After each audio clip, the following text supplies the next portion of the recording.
केंद्र सरकारनं देश पातळीवर विविध शेतकरी पिकांचे आधारभाव जाहीर केले। त्याच्यामध्ये त्यांनी जी वाढ केलेली आहे, किसान सभेच्या वतीने मी त्या वाढीचं स्वागत करतो।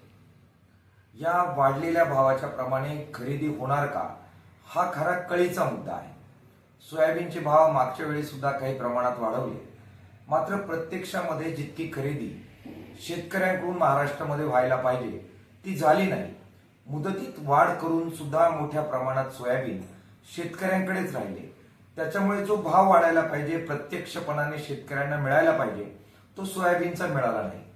कापूस, सोयाबीन जी मुख्य पिकं आहे ती सरकार पुरेशा प्रमाणात आणि विहित मुदतीमध्ये जोपर्यंत खरेदी करत नाही आणि त्याला मुदतीचं बंधन न लादता प्रत्यक्ष शेतकऱ्यांना भाव जोपर्यंत मिळत नाही, भावात बाजारामध्ये सुधारणा होत नाही, तोपर्यंत ही खरेदी सुरू ठेवण्याचं आश्वासन आणि हमी जोपर्यंत सरकार देणार नाही, अशा प्रकारे कागदावर वाढलेल्या भावाला काहीही अर्थ नाही, ही किसान सभेची भूमिका आहे।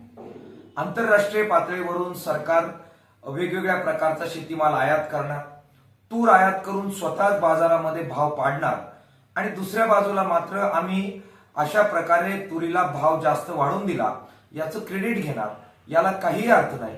सरकारने आयात निर्यातीची धोरणं अशा प्रकारे घ्यावी, बाजारात सरकारी खरेदी इतक्या प्रमाणात आणि इतक्या दिवस करावी जेणेकरून परस्पर बाजारातच सरकारने जाहीर केलेल्या बाजारभावापेक्षा किफायतशीर भाव शेतकऱ्यांना मिळेल। त्या प्रकारची हमी जर सरकार देत असेल तरच या वाढीला अर्थ आहे, अन्यथा बोलाची कढी बोलाचा भात याशिवाय या वाढीला कोणताही अर्थ शेतकऱ्यांच्या नजरेमध्ये राहत नाही।